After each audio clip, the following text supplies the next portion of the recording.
So we met. There's two versions of this story. Tony's version and mine, which I'm sure he gave you his version. It was my sophomore year of college at UT.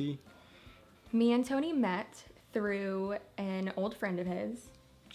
I saw her on Facebook, and she was friends with one of my friends, mutual friend. And I found him, somehow I found Tony on Facebook. And so I messaged him and I was like, hey, do you have this person's number anymore? I broke my phone. I messaged her saying she looked like someone, and it wasn't the same person.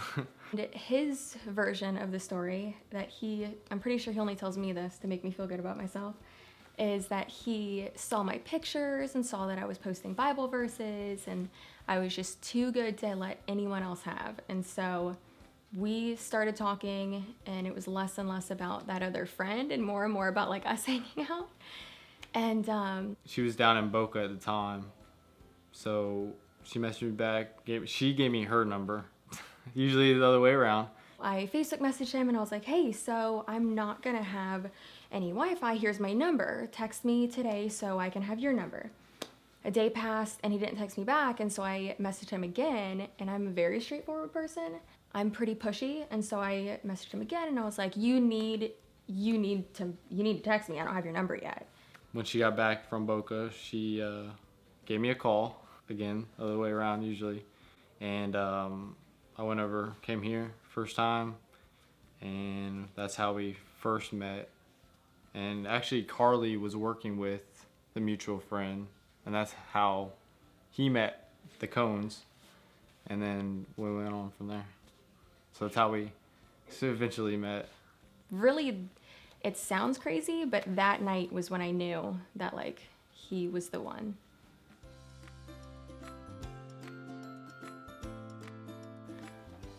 First kissed, if I can remember right, we were at the Cone compound here.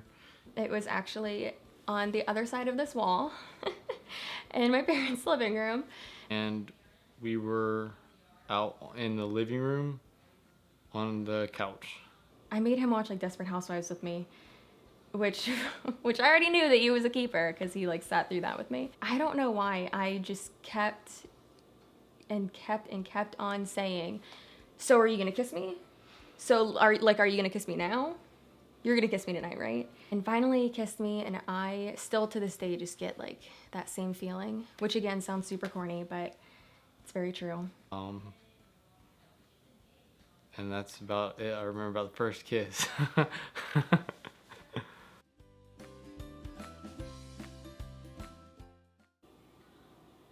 Might have to come back to that one. There's like 1,200 of them. I have a million nicknames for him. She'll call me Babe, Boo. Dang. I call him Anthony when I'm mad. I'm trying to think of what. Or just when I want to get his attention or be obnoxious, which is all the time. Furry Fox. And I call him Bear, Bo, Bunk. So I sometimes call her a hamster, because when she eats, she puts the food on the side of her mouth and doesn't like chew it like a hamster, and she'll drink like water or whatever she's drinking. She'll put it on the side of her mouth to wash it down. It's like, okay, that's weird. So you're a hamster. I call him Suarez a lot. I call her Babe. Just typical Babe. But really mostly just Babe or Babes. With any proposal story, it's never just like the actual proposal. It's usually like 2 months before. I had told him, whenever you're ready, like we could get married tomorrow and I'd be ready. Which I'm happy we had a 2-year engagement, because I would not have been ready. I started looking for a ring. At that time, I asked Linda Cone to come help me pick it out. So we went to Arthur Yates and Son, and Chelsea had no idea. So I went to Arthur Yates and Sons Jewelers. Shout out to Ron. It's my man.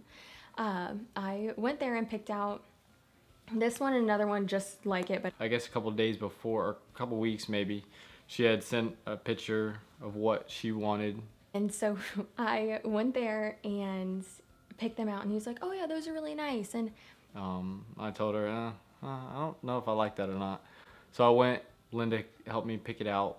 I got it, and a couple months later, I decided I was done waiting and made a little plan, little quick trip to Boca Grande. We were in Boca, and I was pretty sure it was gonna happen. Didn't want to get my hopes up, because every weekend before that, I got my hopes up. My goal was like, be pretty every time I'm around him, and like maybe it'll happen. And I just wanted to be prepared. So And that's when I realized I didn't have anybody take any pictures of the proposal. I guess a family friend was down there. I forget her name. She's down at in Boca, and I asked her to like kind of hide out on Banyan Street.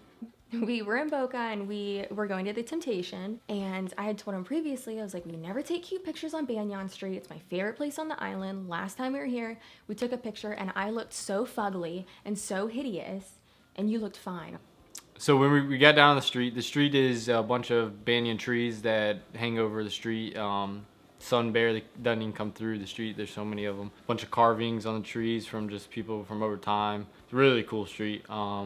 So that's where I decided to do it. She loved the street. We went down there, and we get down there in a golf cart, and We went down Banyan Street, and we stopped, and we took a picture next to my favorite tree. I got mad at him for making this dumb face that he does sometimes. It's like this.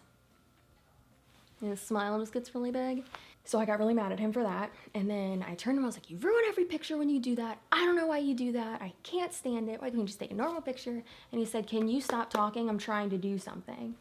I'm behind her, and she kind of turns around, and so I get down on one knee and instantly just starts crying. I actually like blacked out from like there until like I had the ring on my finger. I did say yes from what he says.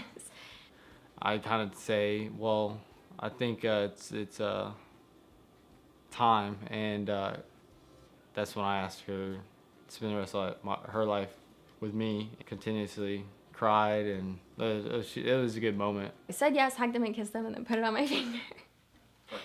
Yeah, that's it. I said yes. Although I'm not a very emotional person, she is. So it was good, and the weather was great.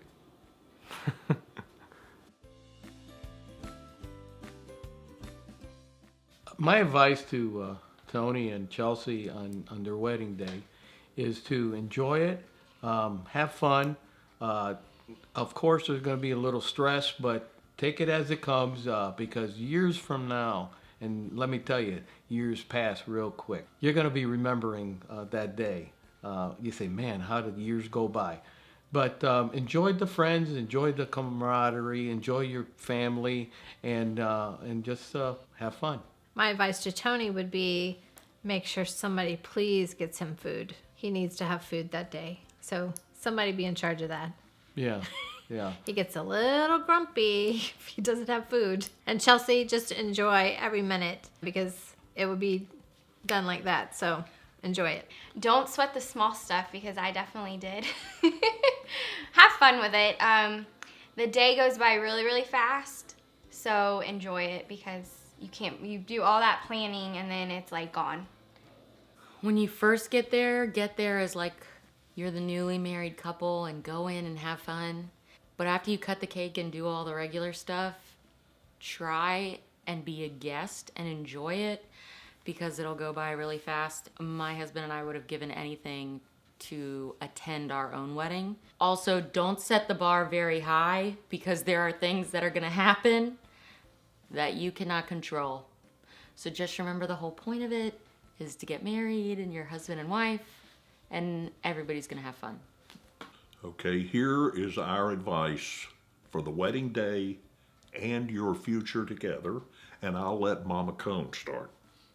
I'll see. Tomorrow will be 38 years with us. Two of Yes. us. Keep a sense of humor.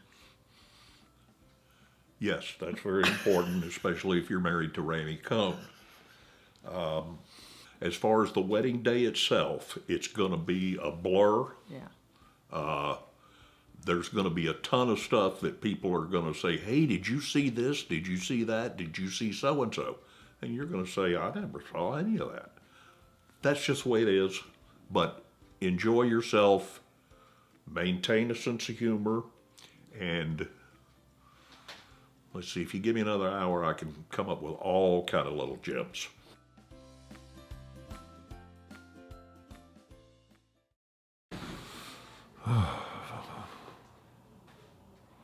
Okay. Are we ready? Okay. All right.